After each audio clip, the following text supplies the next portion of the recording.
We are live, people. We are live.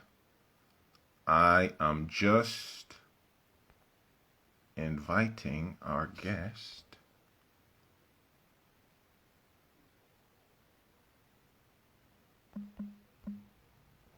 Boom. Hey, Scott. Hope you're doing well.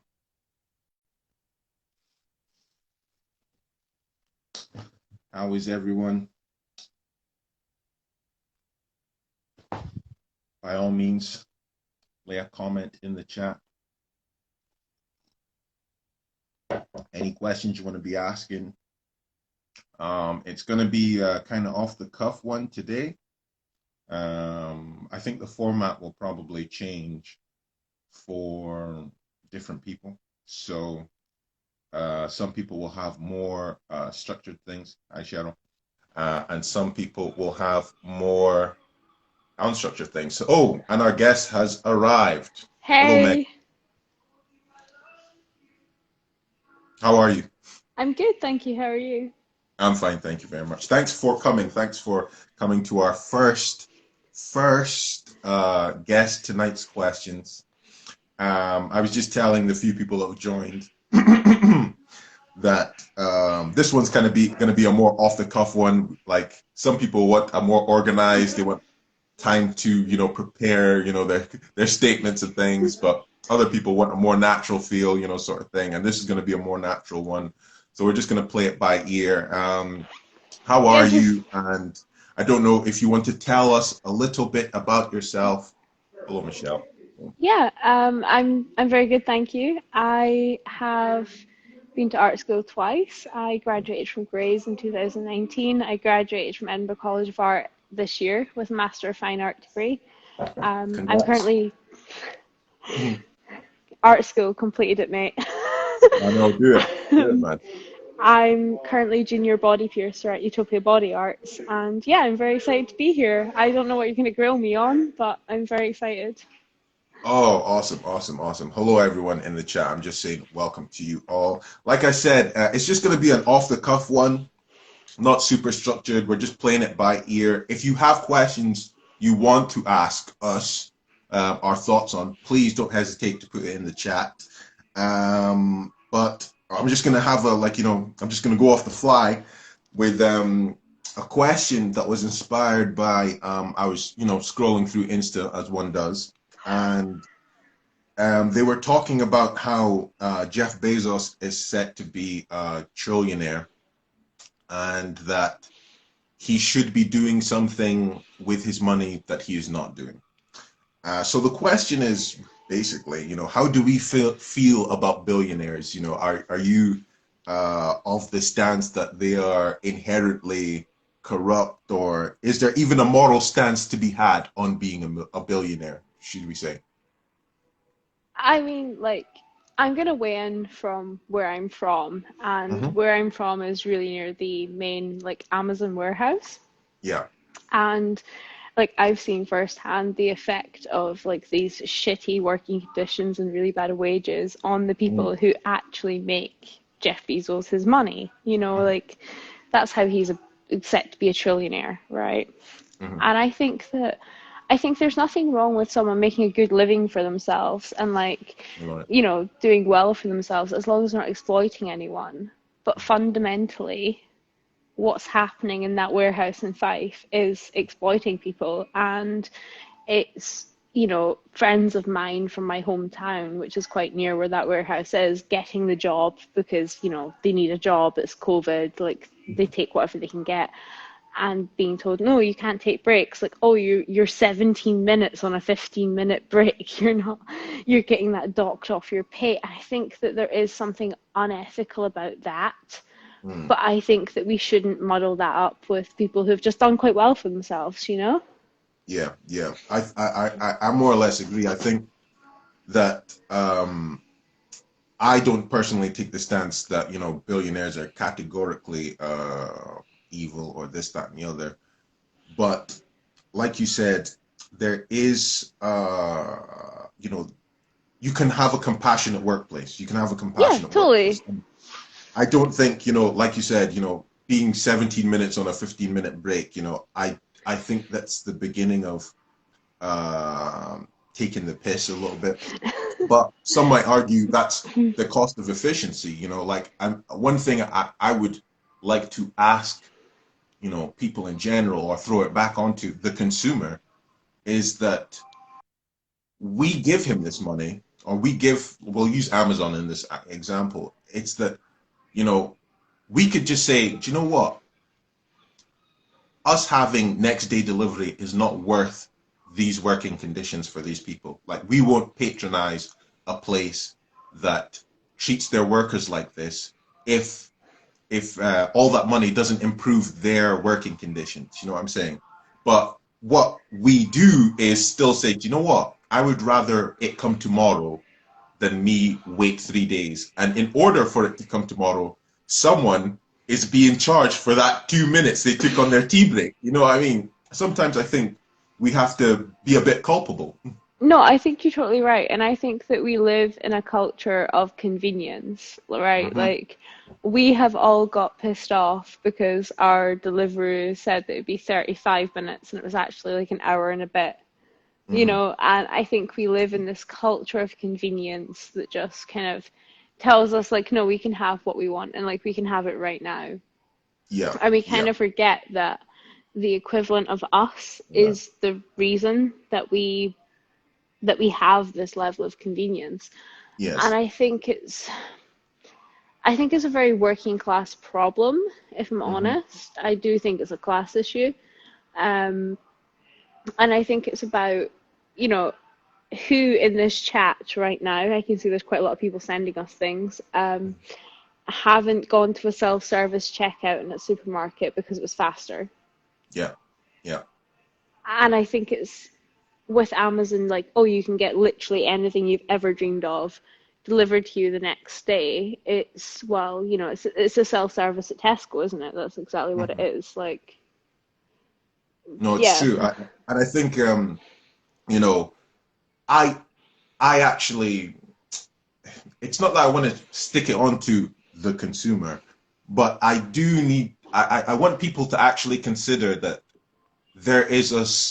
everything is moves in a circular fashion, sort of thing. Like, he's not stealing money. He's not in those terms. He's not asking his workers to do anything that they've not agreed to do. But we actually have a problem with his demands upon those workers. But at the same time, we are placing those demands upon those workers. Because I was also, another thing that kind of spurred this notion was, it was another Instagram post regarding the the oil spill in Mexico, and it was, people trying to fight fire on the sea, no less. And everyone, the people with the fire hoses were sort of like, oh, turn off your light, turn off your lights a little bit, or turn off the aircon, be environmentally conscious.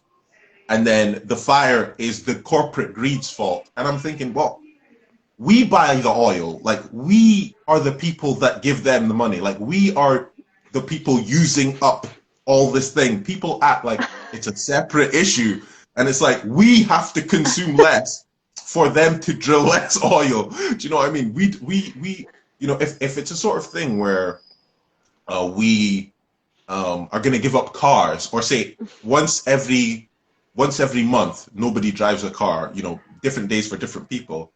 If that's what's going to slow down our consumption, we'll do it. Fair enough, but people still want all the conveniences, but none of the culpability. Oh, You mate, know? like, a slightly different topic, but Mm. my first retail job was with a popular high street cosmetics store. We'll leave it there. And I had my manager pulling me in and being like, you need to look a certain way, you need to lose a certain amount of weight, you need to dye your hair, you need to have more piercings, you'd have like less, I don't know, like look less alternative, look more this way, and all these kinds Mhm. of things. And because like that's the brand Yeah. that people are buying. And every single time someone purchased like a bath bomb, oh no, I'm Mhm. giving away what the brand was. Like, I was feeling that, right? Yeah, yeah. And it was completely fucking unattainable. Like when I worked there, I couldn't afford the lifestyle that I was promoting. I Hmm. was just doing it because they were giving me it and they were telling me like you need to drink this. Like literally I would show up to work and they'd be like, "Okay, here's a diet bar, like eat it and that's all GG. you're eating today." Hmm. And I feel like that's the microcosm of what you're talking about. And it's all about branding at the end of the day. And like Yeah. we can say, "Oh, you're a shitty fucking human being if you buy water in a single-use plastic bottle, right? You should be taking your metal, nice, reusable bottle to work, Mhm. and if you weren't a terrible human being, that's what you'd be doing." This is it. But we're not the ones setting fire to the Gulf of Mexico right Yeah, now. yeah, And yeah, yeah. I think that it's the same topic with billionaires, and I think that ultimately, yeah, you probably have exploited quite a lot of people along the way. Hmm. Hmm. And like definitely coming from where I'm from, like I told you at the start of this, with that Amazon warehouse being so near where I'm from, like I've seen what it does to people. But at the same time, they could unionize and revolt. And Yeah, my question is more, why don't they? But then I look at myself when I was being given those diet bars and think, well, why didn't we? yeah, And the yeah. answer is very simply because you need to pay your fucking rent, man. This is the thing. This is the truth. This is the truth of the matter. And I think, it's sometimes, I look back at, people in history, you look at the suffragette movement, you look at people who have chosen to stand up for whether it be workers' rights, women's rights, ethnic people's rights, sort of things. And it's like, you actually, even though we mythologize it, we still underplay the sacrifice of people who they went on strike, say like the mining strikes, and you're like, Christ, he's got a family to pay for, he's got bills to pay for, and he's My, putting that on the line on the hope he might get something more. And if it doesn't pan out, he's desperately shafted. A lot of people were like, desperately shafted. I'm laughing, but I'm from a place where during the Thatcher era, like Mhm. miners actually hung themselves. This And is what we I'm have saying. memorials to that. Like they got to a point where they were on strike for what they believed in, but at the same time couldn't pay for their family and felt so broken as a human being that that was their a It was, terrible solution, a solution no one should take, but that was yeah. their answer. And I think that I think that billionaires existing is a part of the culture that we have built for ourselves because, like you said at the start of this, we like convenience. We like knowing that our Uber Eats order is going to arrive in like 25 minutes, or we Mhm. can order literally anything we've ever dreamed of from Amazon and it arrives the next day. But we also need to remember there's actually more of us than there are of them, if that makes True, sense. true.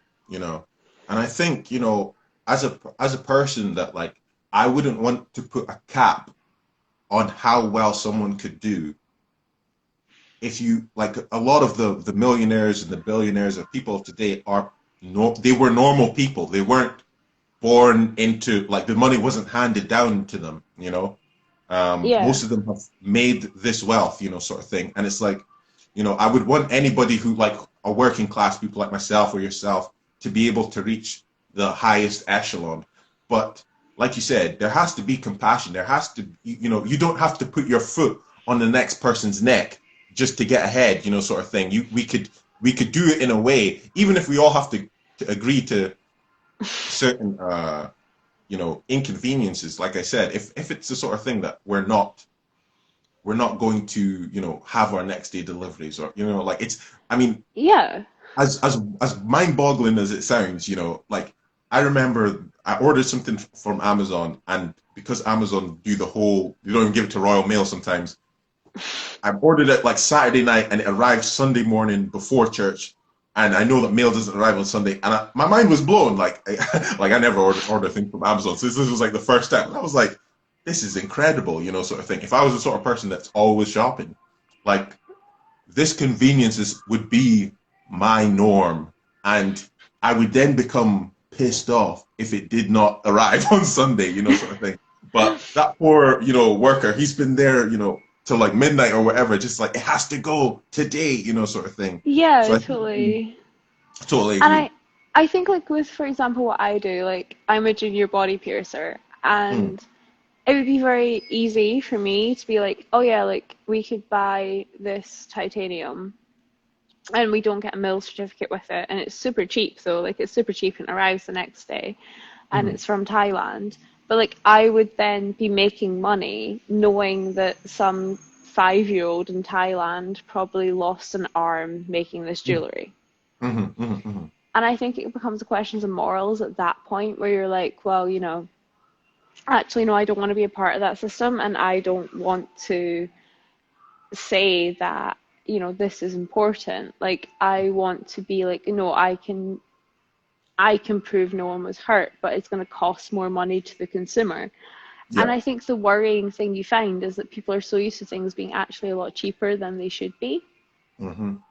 Like if you guys think about it, like everyone that's watching this thinks about it, like jeans in Primark should not be £10. Like if you Yeah. think about it. True. True. So we're so used to a system that inherently means people are being hurt that Yeah. when we actually see it right in front of us, we don't actually care. Like, Yeah. Yeah. I yeah. totally agree. I totally agree. And you spoke about something earlier about the branding and the shaping, and that leads me on to one of the other questions that I jotted down. And I was playing the PlayStation yesterday, and when I went onto the store screen, it was like PlayStation is for pride, sort of thing, and the LGBT community. And you've been seeing a lot of it, especially on Instagram, but all over the place, many rainbow symbols. And it's like, what does this even mean for a company to be for pride? And should companies even take any political stance really on an issue such as this, do you think? Oh man, like I have so many complex opinions on this. You're gonna Mhm. have to bear with me for a second. No, no, fire away, So fire like away. I am the most fortunate bisexual person you've ever met because I Mm. never needed to come out. Mhm. People just, I was like that one. Yeah, totally. Like, oh, I guess it wasn't even that, man. Like, it was like I was surrounded in high school, for example, by like drag queens and goth musicians and Mhm. models and people who, like many years before it was kind of cool to be like, non-binary and things like that. I'm not saying that's just a cool thing. I'm just saying it was not as trendy then. Um, they were doing all that stuff and playing with androgyny and stuff, and like I never needed to come out. It was just Mhm. assumed that, like that's Megan, and sometimes she has a girlfriend and sometimes she doesn't. So I'm very, very fortunate, and I know that. Um, I think with companies, like any company that kind of asks me, oh, like what's your sexual orientation, I'd be a bit freaked out by. Like in my current job, if any of the guys I worked with were like, oh, so you were on a date last night, was it a boy or a girl? I'd be a bit like, why is it your fucking Business, business? that's exactly. But I think with bigger companies like Sky and stuff, I think my mum works within that company within Sky, Mhm. and I know that they are quite committed to making sure that there's people of color, black people, bisexual people, trans people at every level of management and stuff, and Mhm. that's great. But then that also comes within its own issues of like positive discrimination. For Mhm. example, you and I are clearly of different races. We've discussed Yeah, this many times, really. haven't we? Yeah. I don't know if anyone's watching has noticed. I know, exactly. Megan up here, Fucking Casper over here. Yeah. But like if we took our names off of a CV and only had ethnicity, who would be more likely to get an interview? And no Yeah. matter which way that goes, it's pretty fucking horrible Yeah, because there's it a shouldn't decision be, that shouldn't yeah, even be made. Mm. it shouldn't be about that box. It should be about what is the rest of the CV, what is the experience. And like if you Mhm. went for an art lecturer job, well, no, I should get the job, not you. And like that's Yeah. not a race thing. That's a Mhm. Omashin knows nothing about art thing. Mhm. I do know something about art, but just not on paper. I'll give you you should get the job. You should get the job, but if I have to sign myself as a trans person to get that, I'm gonna get the job. You know what I'm saying? Totally, yeah, yeah. But no, I totally get you.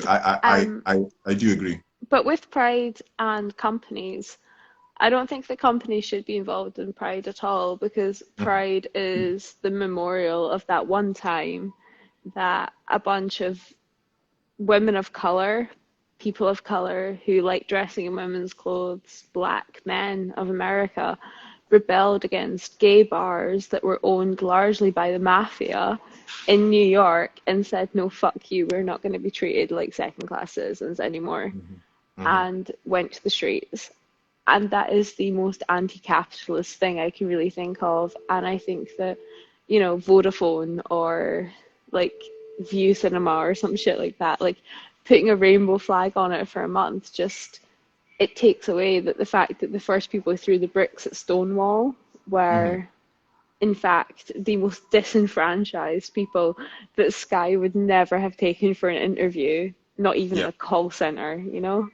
this is it. This is it. And I think that you speak to the truth of the matter because we have a sort of situation now where, like you said, there shouldn't really be, the diversity questions have had the reverse effect because now, rather than having your race, your sex, your this, your that not matter, we now have to correct for it. We now have to say, well, we only have 2% blacks and we should have 4% blacks. So we've got enough white women, so we'll put him in, sort of thing. And then, Totally. like you said, with companies, it's like the first endeavor, the pride thing was not um, It it wasn't was not a peaceful. company endeavor. It was And an it wasn't organic peaceful. movement. Exactly. So It was now with not peaceful.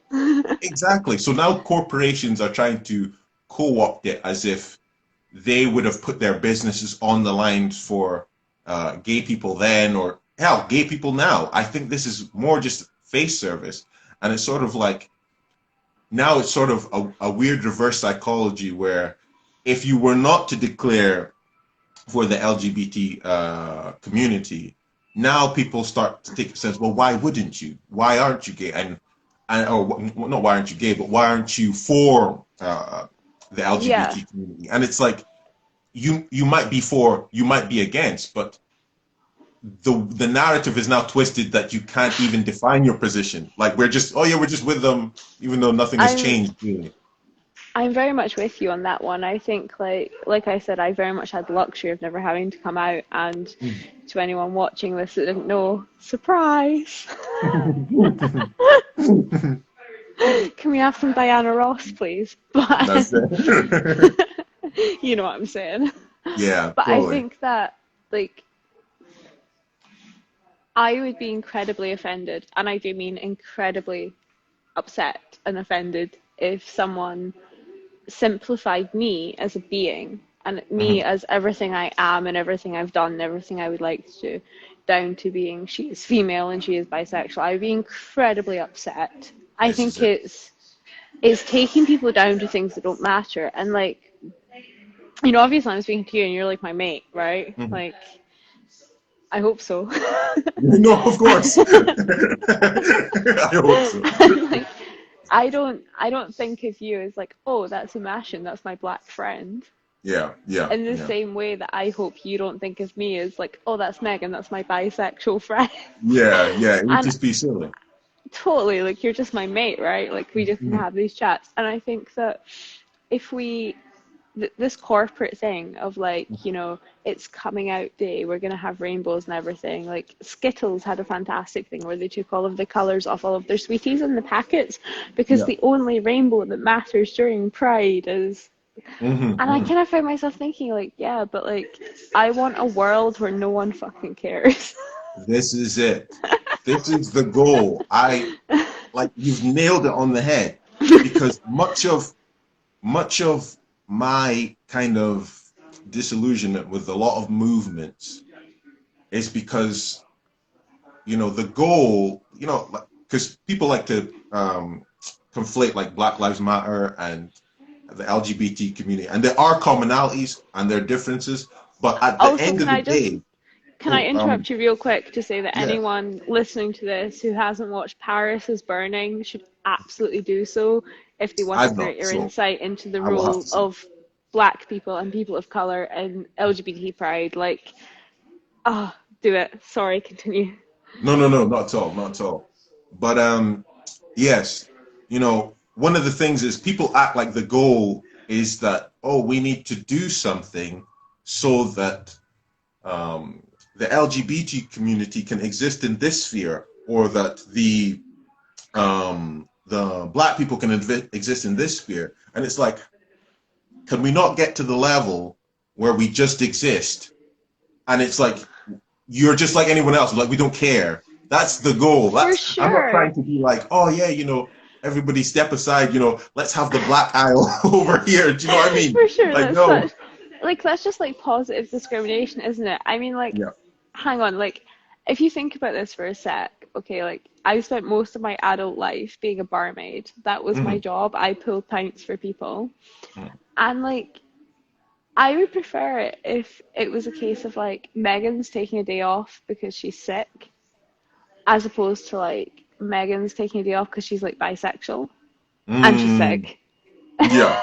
Yeah. And Yeah. I think that that's kind of where it leads to. And like, I don't see why it's relevant. It's not how I introduce myself. Like, This is the I actually thing. feels uncomfortable to me even saying it. It's like, what I want is this is Umashin and he works with me and he's good at his job, or this is Xavier and he works with me and he's good at his job. And like, it doesn't fucking matter. Like, genuine question, when was the last time you went to the optician and while they put those, like, the weird grey goggle things over your Hmm. face, you Hmm. thought, well, I wonder what you're fucking tonight? Like, when Yeah, was the yeah, yeah, last time you exactly. It's just like you said that out loud. You know what like, when I was the last time you asked that question? There are some people staring at me in this hotel right now. Yeah, do you know what I mean? It's wild, you know? But yeah, You when know. was the last time anyone asked that? And I think that's what we should really be getting down to is like, is Yeah. the person good at their job? And does This is what they do in their private life impact their job? If yes, that's a different conversation, of course. exactly. But if not, then bloody let them get on with it. Like, it doesn't That's what actually I'm matter. If they're saying. qualified to teach, let them teach. I don't care. If Yeah. they're qualified to be a doctor, let them examine me when I'm in A&E. Like, Yeah. Exactly. Exactly. And I think, both in the case of this and with the Black Lives Matter, corporations and you know public discourse has a funny way of funneling the narrative into a certain sphere because, like you said, the Pride movement was a protest. The Pride movement, people were rebelling against um, problems in their area, sort of thing. So when somebody protests, like a protest is a inconvenience, and it has to remain an inconvenience. But when you civil begin to disobedience. accommodate when you accommodate the inconvenience, it's no longer a protest. Like Thank when you. when when this guy Colin Kaepernick is kneeling, people are like, "What the hell are you doing? Like you shouldn't be doing that." But once people have made like here in the UK with the football, the FA now make time for everyone to kneel. It's like it's no longer a protest. It's just a part of the game now. Sort of thing. It's a weird happenstance. Mm. I'm going to reply with like a little bit of an anecdote. Mhm. So my family are very much a military family. And my grandfather used to be like the organizer of the British Legion, where he Mhm. was. He was like a captain of the British Army, so he had the right to like organize stuff. And whenever it got to the end of the night and they were going to sing God Save the Queen, he used to conveniently sneak out for a cigarette. And that was his quiet protest because he That's- he didn't believe in an ode to Queen and country. Like, he just didn't want to sing the anthem, so he'd like find something to do. So he'd be like, would you believe it? Those sausage rolls need rearranging. And That's it. I think you've totally fucking hit it. I think like when you start allowing space for it, it becomes like, oh yeah, we let these people rebel on weekends and they kind of do their thing and that's all right because they don't ask the big questions. And that's actually pretty worthless. It's Mhm. just like it was a protest. And I like you and I, privately when we're not being listened to by people, I've had some great conversations about Black Lives Matter, Mhm. and I think we're both in agreement that Yeah, there's discrimination across the board in the UK, but unfortunately, it's not as clean cut as just black and white. yeah, yeah. No, it's definitely true. It's definitely true. Like, I hope you don't mind me bringing this up, but like, I remember when you and I went for a coffee, and I told you about that one time that me and my friend were turned away from a bar in Edinburgh because of Hmm. how we looked, and you were Hmm. like, "That's fucking discrimination, man." And Hmm. I replied to you like, "Well, it's not the same type of thing I'm sure that you've experienced," and you replied, "No, it's exactly the same thing." Yeah. Do you I know, remember and that. it's weird because, like there's so many instances that people have, you wouldn't think like, oh, you live their life. It's like, oh, you're white, you're this, you're that. You can go wherever you want. But like you said, even in your previous job, they're saying, well, you don't have to look for this organization. You've kind of you must take this and eat that, and it's sort of like, well, hang on, what are we doing here? You know? Yeah, no, like I totally remember that conversation with you where I was just like, what, me and my friend, like for context of people listening, we were in our Sunday best, but we're both goths. So, you can imagine what that looked like. And All black everything. all black everything. That's it, man. All the time, girl. And like we go to a bar, we're like, hey, can we have a table for two? And they were, oh, I have to speak to the manager. And they went off, they came back and said, unfortunately, there's no tables for you because we're scared you Exactly. might cause trouble. And my friend, a man, got very Mhm. upset and was just Mhm. like, we just want a glass of wine, like it's Yeah, fine. And like Mash and I privately had a very in-depth conversation, but like they took one look at us and decided, okay, you're a certain type of person, which like yeah, you said at the time, was like that's not that much different, really. exactly, exactly. People are getting written off just from a look, sort of thing, and it's not right. But these conversations aren't had. The corrective measures that should be taken aren't being discussed. But these token gestures are what people are doing. AK. Totally. Like it's like token black guy, isn't it? Yeah, Like yeah. I like joking with you that you're that to me. Dude, I am to most people, I put in every circle, but not in the center. You know But what I'm saying? like no, I totally hear what you're saying, and I think like it's it's the same thing with the LGBT community, like it's very easy to get into tokenism and get into like, oh, three of my friends are drag queens, so I can't Yeah, possibly be homophobic, but I still yeah, refer to people yeah. looking like fags if they're wearing a certain type of dress. Exactly. It doesn't like, it's my friend and I used to have a joke where it was like, oh, I can't be racist, I own a refrigerator. Yeah. No, You know what I'm saying? and, it, Like, and it's a myth, A lot of people actually, what do you call it? Think that, oh, well, I've got a black friend or I've got a gay friend and it's like, I'm not saying that you don't have to like all gays or all blacks or all this or all that, sort of thing. But many people, like, I've had genuine conversations. Like the first night I got drunk, the conversation oh, was here we go. the person that, like I'm 17, I'm with a whole bunch of strangers You basically, were and illegally drinking, man. yeah, I know, imagine.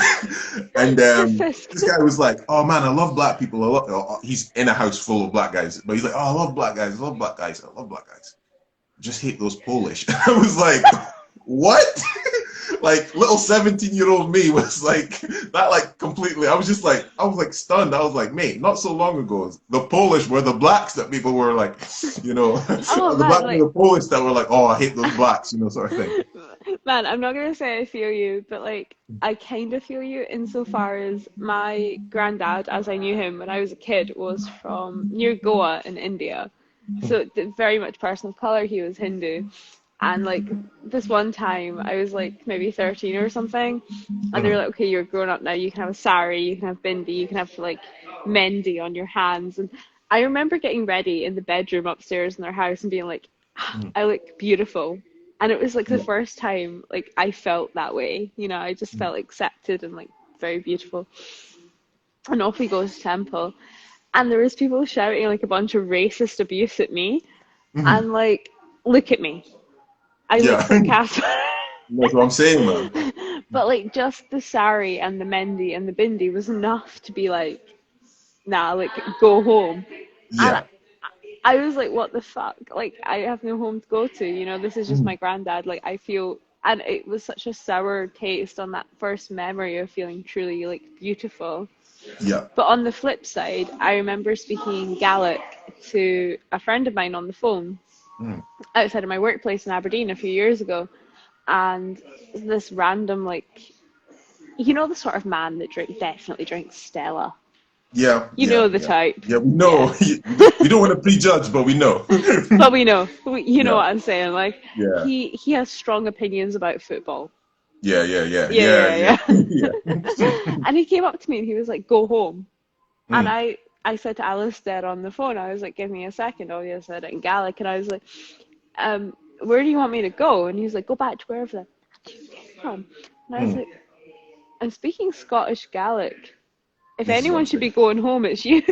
That's what I'm saying, you know, like, and And the funny I thing think about these situations is ignorance knows no bounds, man. exactly that is the Mm. point I'm making. Like, I think that ignorant people are going to be ignorant no matter what situation you put them in. And I think Mm. it's a lot about upbringing, you know? Like, it's a lot Yeah, about where you're from. Like, where I'm from, I don't think I saw a black person until I was like 18. Not in real honestly, life. it's weird because even in Aberdeen, I've spoken to people that like they're 18 and they're 18 not when I'm 18. Like when I was 18, there was much less black people than there are, say, now or even 10 years ago. So someone who's maybe like six years younger than me is like, gosh, you're like the first black guy that I've like spoken to properly. And I'm like, where like you go to like a city school, you're not in the Shire or somewhere, you're like in town and it's mad. But just before you jump in, for those that are joining us now and have missed the start, don't worry. Like it'll be saved so you can recapture the wonderful moments. But the questions were, we're doing this. This one's off the cuff, and the first question was, how do we feel about billionaires, and is it even moral to have that much money in the first place? And the second question was, um, with every company doing a gay pride or LGBT uh, show of faith, does it have any meaning? And should companies even be making such gestures in the first place? And that has led us to where we are now. Sorry, Megan, continue, please. No stress. Like, I think, yeah, no, like, where I'm from, you know, there was like a couple of Latvian kids in our class. Mm, There was one Indian kid, and there was no black kids. yeah. And like, I remember when I went to uni and I got photographs taken with my friends, Mm, and like, they got posted on Facebook or something, you know, and like, people were commenting and saying like, "Oh, should you be friends with these people?" I know. Could you imagine? And Yeah. because I was, you know, I was going down to London as an art student, I was hanging out in like Camden and stuff, you know, and like, Mm, it was normal to me. yeah. And that's when I realized, like, you guys haven't seen a black person that wasn't on like Holby City. You know? Yeah. It's And mad. like, and I think that's where ignorance comes from, though, isn't That's what I'm it? Like, saying. it's just, if you're not exposed to it, if you don't know, like, that's where it comes from. And Yeah. that's a I think. tragedy on its own. I mean, like, I remember doing an art project with inner city London kids. Mhm. And I was like, hey guys, okay, so can we all start with drawing a picture of a cow? And there was like 10 people in a class of 24 who genuinely didn't know what a cow looked like because they'd Mhm. never Mhm. seen one in real life. Mad, mad. Yeah, like to me, that's People are totally mad. living completely like. Did you not watch, I don't know, like Peppa Pig and that when you were a kid or something? Do you not know what farm animals look like? You know? But they didn't know. Like they didn't, and they had no concept that like Mm. beef came from Cows. cows. And I remember going home and sitting in my like my little room and being like, fuck, like this applies to so many people. Like if you've never seen a drag queen in real life, then how do you rationalize that? Like if you've never seen a person with a different skin color from you, how do you, and it was just like mind blown, you know, like, Mhm. Mhm. and it all Mhm. kind of made sense from there. Like, if you didn't know what a cow looked like, what do you imagine it would look like? What would it This, act like? Like, what noise would it make? this is it. Yeah, Yeah, and like I it think just, you're scared of the things you don't know and that you've not been exposed to. it's Which is true. I mean, exactly like my hometown friends when they saw photographs of me in South London yeah. with my friends. That's it. You know, I think a lot of people are leading a very unseasoned life. You know, I mean, like it's just like when there's just like white rice and there's no stew or nothing. Like that's the situation that a lot of people are in, that they don't interact Oh, for with sure. a Like lot of for people from absolutely other sure. ethnicities, other even places from within, you know, Scotland. You know, like there's some people that the only like Asian person they've spoken to is their corner shop guy, but everyone is from like Totally. more or less the local community or within the Shire, but they're not really don't really have any friends from, you know, out of town or a place that's like very No. different from theirs, and their experience is very limited, you know. And also like conceptions of beauty, and I think that's something we really do need to talk about, like when we talk about this. Like my granddad being Hindu, Mm, I was exposed to beauty being nose piercings and being bindi, mm, being mendi, being sari, like these, mm, these beautiful pieces of Indian gold and faces like at weddings. And you would look at them with a red sari and think, I wish I could look that beautiful just for like one day. mm, And I think that's kind of why I like wanted to be a body piercer. Like mm, my mm, nose was pierced by an auntie when I was like 13 or 14 years old. mm. The first time. Yeah. The first thing. It's been through some shit, man. Oh yeah. But yeah, and I think that when we talk about acceptance, we have to talk about beauty because, like, Mhm, a conventionally attractive white woman is pretty free to do whatever she wants. And I think that when you start challenging those ideas of Western beauty, you fall into trouble. And yeah, it's in part what attracted me to being a body piercer, partly the spiritual thing, like me having my nose pierced when I was like mm, 14 was very personal, a very spiritual thing for me.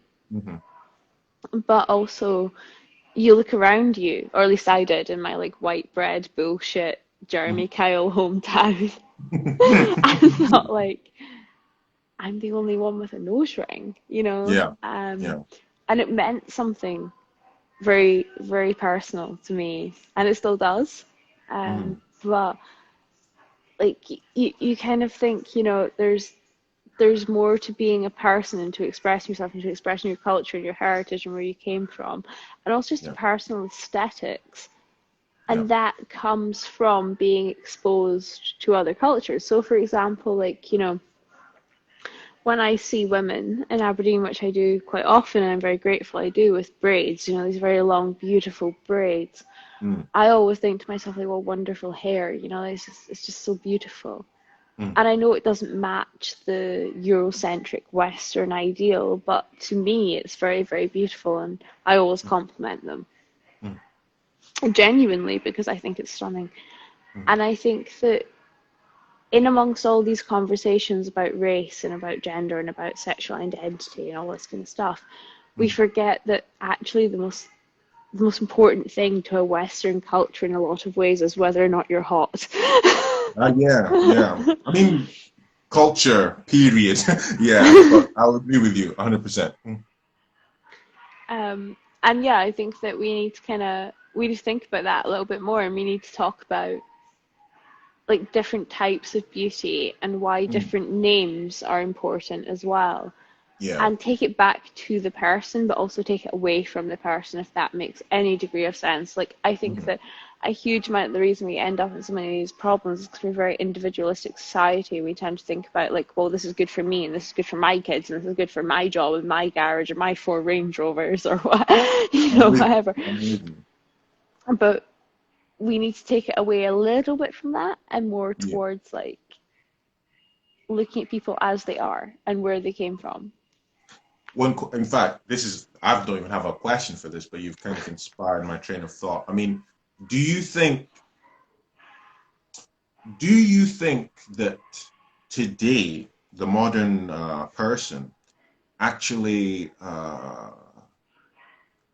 inspires that sense of uh, beauty and wonder in the people they see? I mean, when you see people, do you see what's good in them? Or, and I don't mean good in a general terms, but are we in a sort of societal situation where, you know, one of the reasons why we don't, you know, seem to appreciate these certain, you know, whether it be body types, whether it be cultures, whether it be this, whether it be that. Do we actually see the good in these things? Do we actually see the good in, you know, like you're talking about how the Bindi and how all these foreign ethnic clothing and culture has enriched your heritage? Do we actually look to people to even enrich us? I think, you know, like I'm maybe this is not a very precise question, um, but I feel like we are almost in a very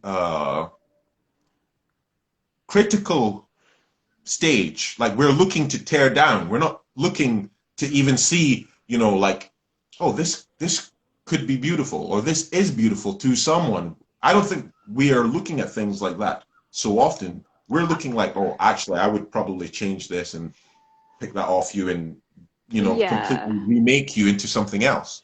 Yeah, like I did this really interesting thing as an artist about 2 years ago.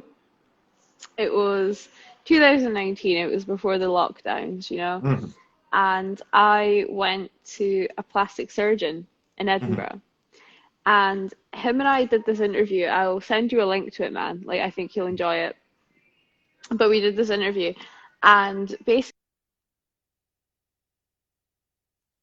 you know, like, what is what's wrong with me? Like, what would Mm-hmm. you fix about me?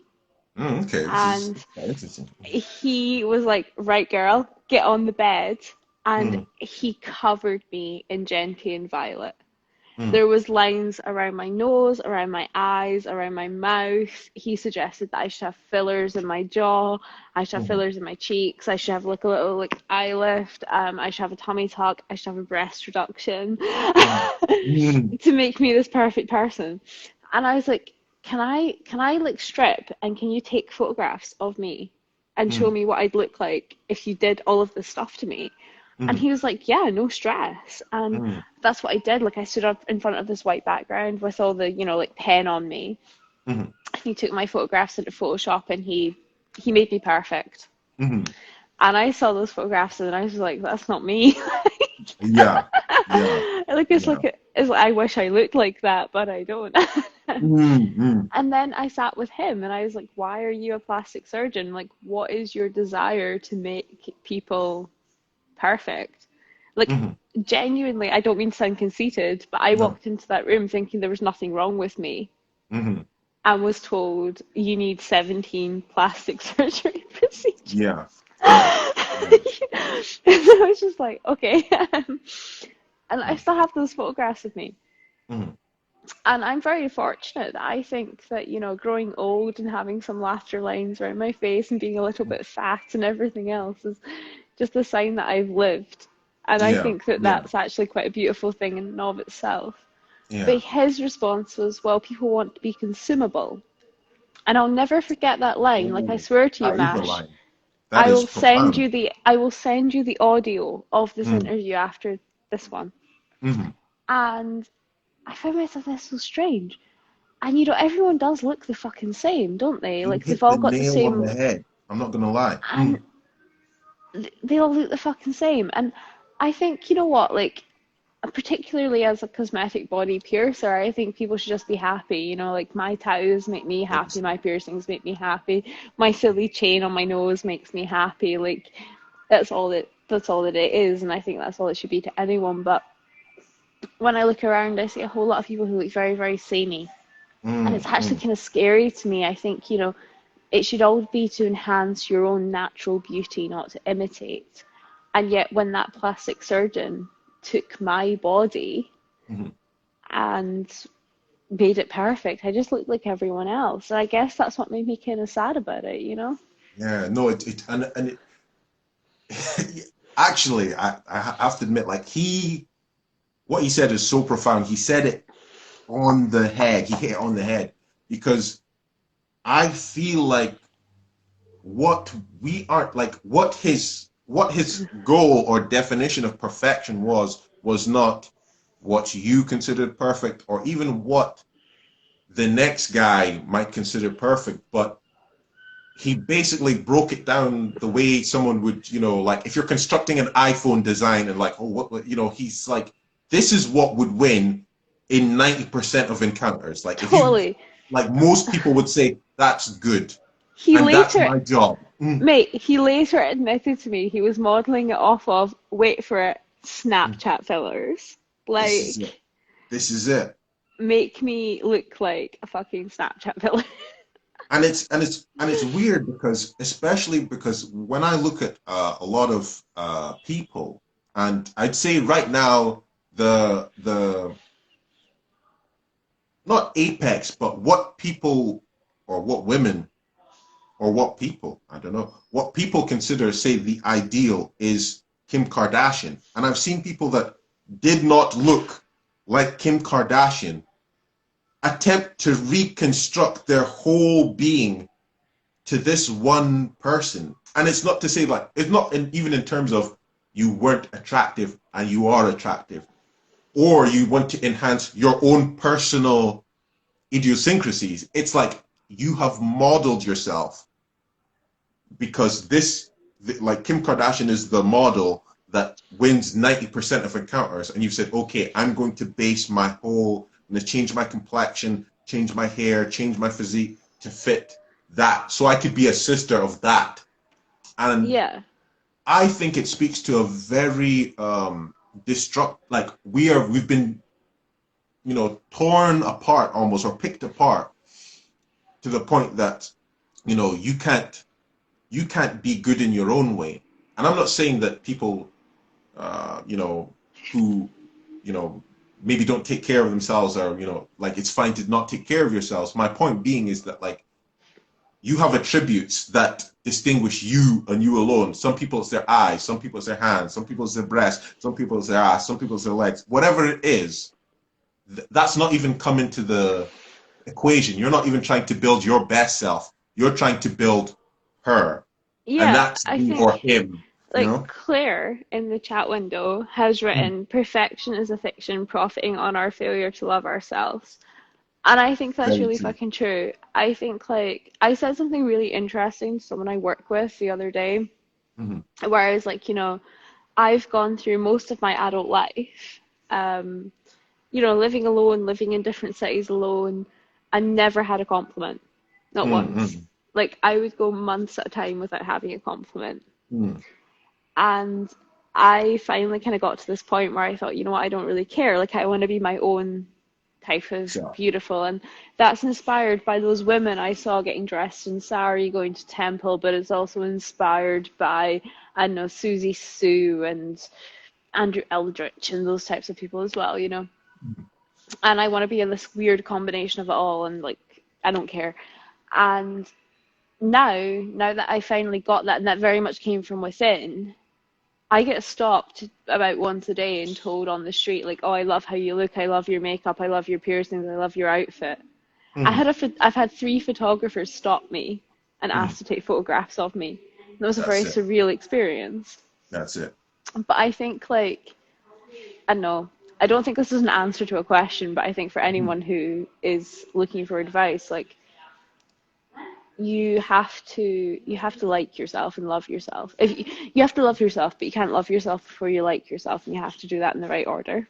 Yeah, yeah, And I yeah. think that you have to kind of do what makes you happy, because if you say, oh, like, oh, my boyfriend will like you more if I'm thinner, like I've definitely been that person and been like, oh, Mhm. like he'll like me more if I'm thinner, or he'll like me more if I have this, or he'll like me more if I have that, or oh, if I don't do this, then that boy won't want me.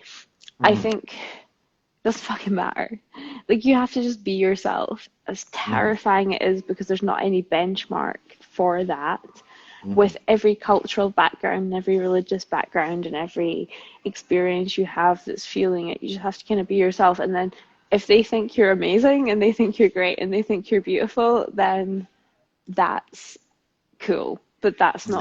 that's not what you're looking for. What you're looking for is that you look in the mirror and you think, yeah, I'm hot shit. Yes, yes, true, true. I definitely agree. And I think one of the things, I think like the flip side of that is because I think people, the anxiety is increased as well because people don't do things that make themselves feel that. They don't like, I'll give you an example, yeah. Like me personally, like I've always been a slim guy. Like I've never had any like weight problems really in my entire life, just been a skinny guy. And then I went to the gym. I can't remember what spurned it. I think, one of these, it was back when pure gym people had people like stopping you on the street, like, Yeah, join the yeah. gym, please, Yeah, sort I of was thing. there.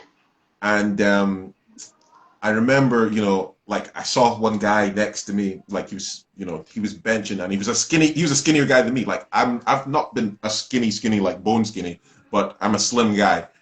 And this was a skinny, bone skinny guy. And then I was like, oh, if he can lift it, I can lift it. I was like, I'm dying. It just like completely fell on me. And I was bigger than this guy just off the cuff. And I started going to the gym and not really, I wasn't following routines. I didn't really, I was skipping leg day. Like I did what I wanted to do, sort of thing. Never And skip leg day, man. yeah, you never skip leg day. That's rule number one. But one thing that I found very satisfying, more so than the physical changes, because you don't notice the physical changes really until you try on a shirt that you've not tried on in a while, and you're like, why is this tighter? And this, that, and somebody actually says, oh, you're getting bigger. But what does make you feel good was that weight that was really heavy before. Like I could like this skinny guy that just like he was repping it out quite easily. The thing that I couldn't do yesterday, I could do today. And I felt very good because of it. And not for everyone, it's not going to be gym. For some people, it's just going to be like you wear that dress that somebody told you not to wear, or you dye your hair when somebody told you not to dye, whatever it is. But I actually think a lot of people don't do things that make them feel like I am the shit. And Yeah, that's why totally. the anxiety creeps in from every angle. I remember doing this one photo shoot in Glasgow. Mhm. Like you know what was going on with me at that time. Yeah, yeah. And being there like in my costume, like in my showgirl costume, complete with feathers, and Mhm. just Oh being yeah. like in the wings of the photo shoot, like, just before you go in front of all the cameras and you have to actually do like lights, camera, action. Mhm. And I'm like, I don't think I can do this. Like, and it was like, I actually felt like it was like this cold icicle in my stomach as I can't.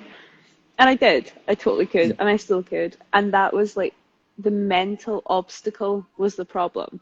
Like when I yeah, got up to the pole and the hoop to do that thing and do that show, and the issue wasn't my physical body, it was as squishy right. and delightful as it's always been. It was Mhm. that my brain was telling me I couldn't. Yeah. And I could, like I totally could. And I think I'm with you. I think like it's about not comparing yourselves to other people. And I Mhm. think, I've had this conversation a lot with people lately. I think it's very easy, particularly in our social media age, like Instagram only shows the match of the day version of anyone's life, right? Like it Yeah. doesn't actually show the reality. That's the truth. And I think it's very easy to look at like those attractive tattooed people that work in X shop, or like these people who are like doing all these model shoots in Glasgow and I don't know, whatever the fuck, like, and think, oh, I wish I was more like them. I That's wish it. I was as pretty as them.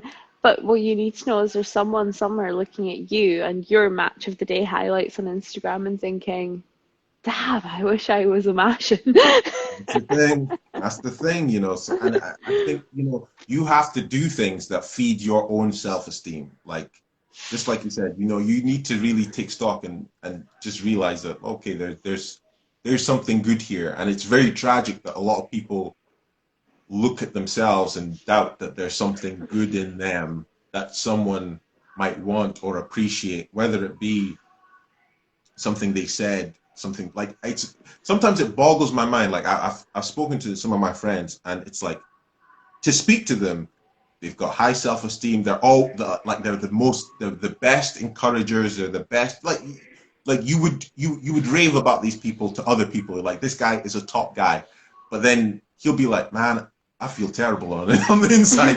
You're just like, what? Dude, you're my hero. like, you can't be having these problems, you know? I mean, like, you think I'm pretty tough, right? Yes. Yeah, like Yeah. scary body piercer lady with all the Of course, tattoos. man. You're solid. Yeah, totally. The other day, a very dear friend texted me and said, you know, for how young you are, you should carry a lot and you're my hero. Mm, And like he sent me, it's like a voice recording, you know, you can do that on WhatsApp. And yeah. I fucking broke down in my living room.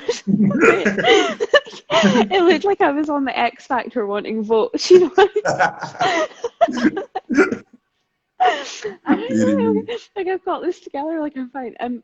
I think that what you need to know, like what everyone needs to know, is that no matter how cool and no matter how popular, no matter how beautiful, and no matter how pretty, no matter how talented, they've all got someone who'll text them and be like, "You're my hero, man," and it'll make them just go, "Mate, Exactly. it's 66100." Caught me in the fields, you know? And like, also they all have their own insecurities, you know, like they all think like, oh, do I look okay for this interview, or do I look okay for this date, or does my date think I'm funny, or did those people that came into work and get a piercing from me actually like me, or were they just being nice, or does my boss think I'm actually good at my job? You know, like we all have those thoughts, and I Yeah, think that the difference is whether you let those control you or not, and that really does come from inside. that's the truth. That's the truth. And you know, I actually think that's a perfect place to stop on a happy note for this first one. Like, I was gonna ask another question, like about the end of the world, but I'm like, actually, no. I want to end on a high. I want to end on a high. Let's not You do the know, end of the world. Let's just go peace and love. Like it's more my yes, style. peace and love, most definitely. I have to say, you were outstanding, and thank you very much for joining us on the first live, you know, with a guest. Tonight's question. I can't say thank you enough, you know, sort of thing. Thank you to everyone who tuned in. For those of you who don't know Megan, you can find her at Doing the Unstuck. I will put the link to her page in the description. I think I can do that. I've not done this before, but I think I can do that. You can, But if man. not, it's at Doing the Unstuck. It should be there. Thank you very much for joining us, Megan, and everyone else. And I hope you have a lovely evening. Thank Take you so care. much for having me. No, it's been a pleasure. All right. Take care, everyone. Bye.